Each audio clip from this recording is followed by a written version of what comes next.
first Viennese talks on resilience research and networks. It's really awesome to have this diverse and excellent crowd of researchers and practitioners in one and the same room, and I'm really excited about what's in front of us today. The idea of this gathering emerged actually 2 years ago. It was in late May 2008 when I was invited to give a talk at IASA on social network analysis and how we at FAS.research apply science to help clients with real-world problems. That's how I met Brian South. Brian, the co-organizer of this event today. At this time I started reading literature on thermodynamics and networks, and it was Brian who recommended reading H.G. Odom, Buzz Holling, and Robert Bulanovic. After 10 years of working in the field of applied social network analysis, for sociologists like me, reading the ecologist's view on networks was an eye-opening experience.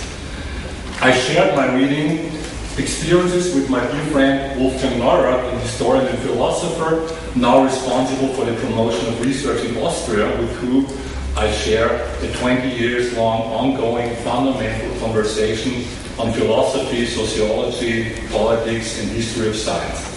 It was immediately clear for Wolfgang and me that we should do something to promote and work on those great and unique ideas ecologists have developed over the last 80 years to explain the driving principles and forces behind energy and material flows in ecosystems.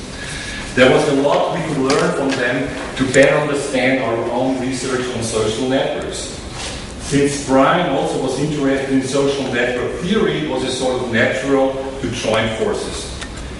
At the same time, my friend Neil Gorenflow from San Francisco, California, and publisher of an online magazine called Shareable.net, started to initiate an open space movement called D4R, the abbreviation for Design for Resilience, to bring the ideas and findings of resilience research from science into the cultural mainstream.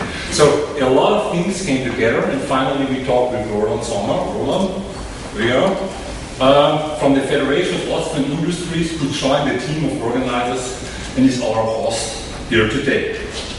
Roland's commitment proves the openness, curiosity, and eagerness of the Federation of Austrian Industries to learn and explore new views, and which I guess makes them the actual leading think tank of this country. Dear colleagues and friends, we all know that our world and our societies are facing multiple challenges. A lot of really bad stuff is coming together. Unstable financial markets, near zero growth rates in Western economies, undeniable global warming, skyrocketing public deficits. The supermassive oil spill in front of the coastline of Louisiana is a metaphor for a paradigm coming to an end. Even the most expensive PR campaigns of British Petrol can't hide and cover the severe troubles BP engineers have to cope with the complex, nonlinear problems 1,500 meters below the ocean surface. This accident should tell a clear story to everyone who has hoped that there is a simple technological fix to the problems we are facing, since technology itself adds massively to the increasing complexity and unpredictability of our world.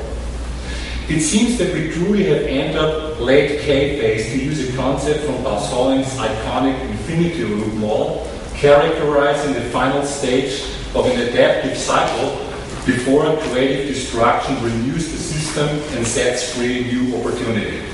What we see is diminishing returns of complexity, increasing rigidities, increasing competition and selective pressure in all parts of society.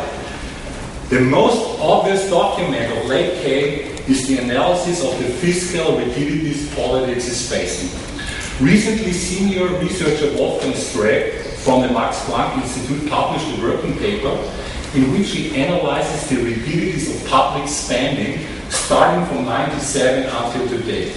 In 1970, in the US and Germany, about 30% of all tax money was spent in mandatory earmarked areas like defense, agriculture, social security, healthcare, etc.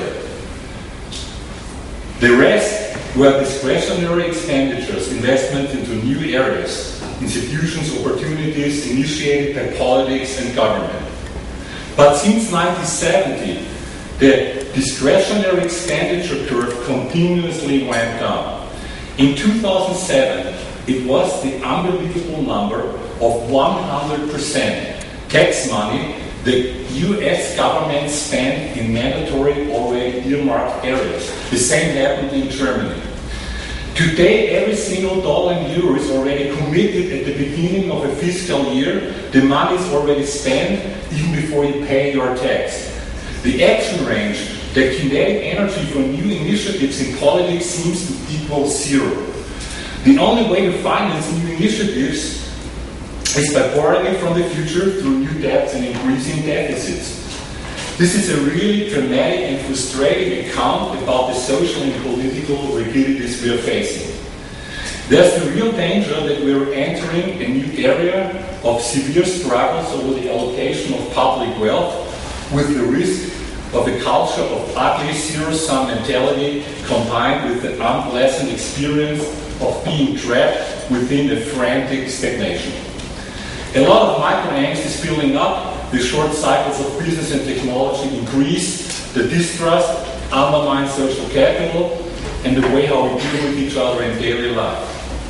We're about to lose the most important capital that connects us, a shared shadow of the future, a shared vision, and a story of what we want to become together as a society.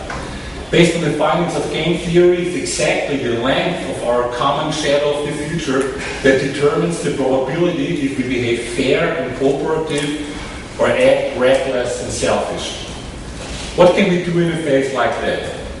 There is no other way than innovating and experimenting and preparing for the new. I'm completely convinced of that. We have to create and secure zones with freedom to think and the freedom to reframe our world in order to discover new opportunities and seek new development paths. I believe that the framework of resilience and network theory are very powerful starting points to do so. Personally, I don't know anything better than that.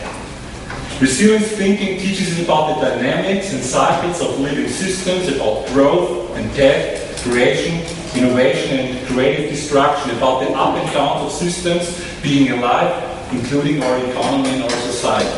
It helps us to understand the structural features successful organisms, organizations, companies, societies have to go through those cycles of creative disruptions and opportunity.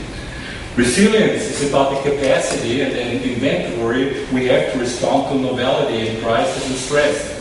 If we understand those principles, we might come up with better strategies to manage our economy, our global and our local affairs.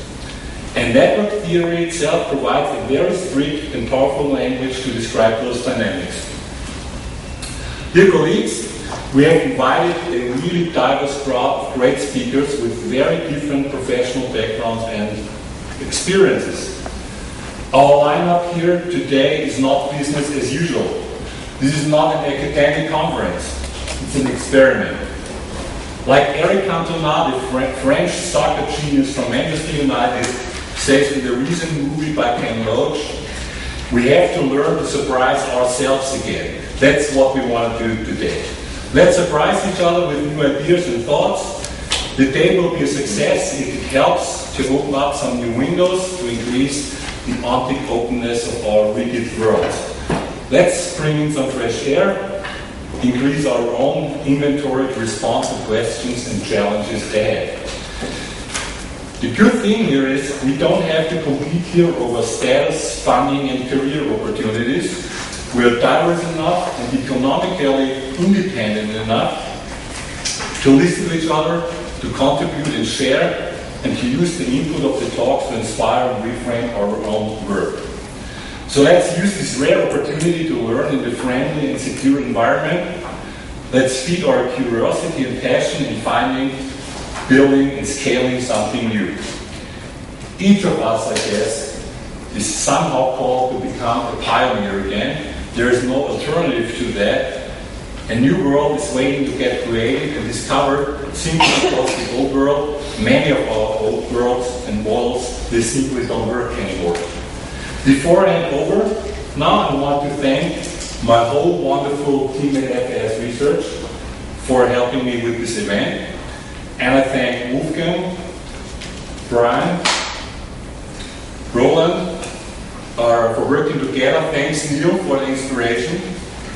And I'm very, very pleased to hand over now to Wolfgang Neuer from the Austrian Ministry of Science and Research that generously funded this event. Thank you everybody here for being with us. I wish all of us a truly exciting and inspiring day. Thank you very much.